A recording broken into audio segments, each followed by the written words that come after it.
Hey, what's going on everyone? BoHD here. I hope you guys are doing well. Now, long before the iPad Pro went on sale, I had the intention to basically purchase it to replace my laptop. Now, my laptop is this guy. It's a very heavy Windows 10 machine that has pretty much enough power to edit basic video, but it's super heavy. It's heavy like none other, and as a college student, I am always on the go. I need to have something a little bit more mobile and more portable. So this guy just isn't cutting it for me. So when Apple teased this device at their launch event, I was all aboard the iPad Pro train. But as the launch of the iPad Pro neared, more details emerged. We learned that, first of all, the base model of the iPad Pro would start at about $800 for the Wi-Fi 32GB variant. And we also learned about the accessories and their prices.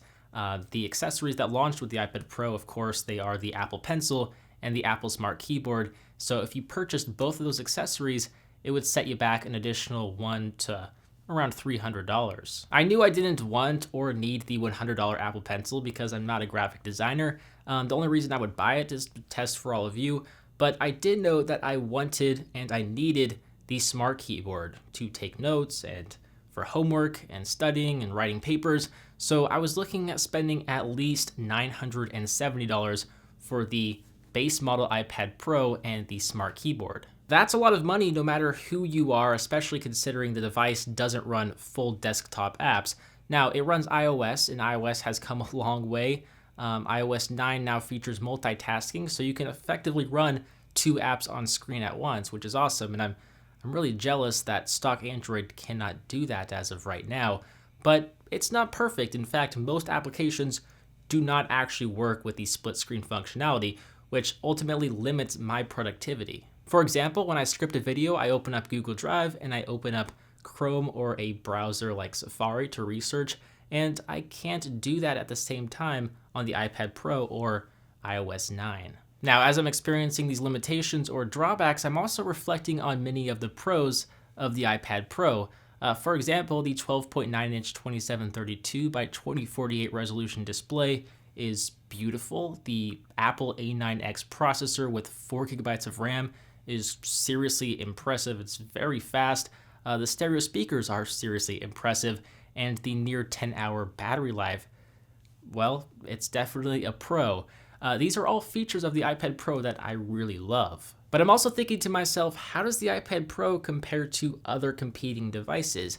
Now, at around the same time I received the iPad Pro, AT&T actually sent me the Surface 3 LTE because they noticed we at PhoneDog haven't reviewed the Surface 3 LTE or the Surface 3, and I personally have yet to use the Surface 3. By no means am I going to compare these two devices in this video, but there are a few things I do like about the Surface 3 and the Surface 3 LTE. First of all, not only do I like the fact that I can save some money with the Surface 3, but I can run two full applications at once on the same screen, and it's very portable, just like the iPad Pro. So those are really the two or three things I'm looking for, and the Surface 3 can also do those things. Now, I'm returning my iPad Pro because it doesn't execute the specific tasks I need it to, and there are more affordable devices on the market that do.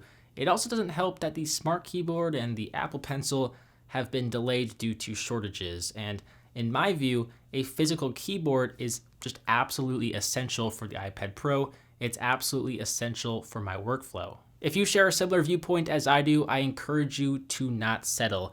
Don't be afraid to return a device if it doesn't meet your standards. The iPad Pro, is a fantastic device, but it's not made for everyone. If it doesn't perform the way you imagined it would, or you intended to, you'd be doing yourself an injustice by keeping it. We live in a beautiful time where we as a consumer have many options to choose from. So with that said, I really hope I made you think a little bit more about your past, current, or future purchases. If you guys enjoyed this video, if you enjoyed my viewpoint on the iPad Pro, well, it'd be awesome if you hit that thumbs up button. And before you go, maybe subscribe to PhoneDog if you're brand new. But as always, I'm BoHD from PhoneDog.com. Thank you for watching. I hope you enjoyed this video, and I will see you right back here in the next one.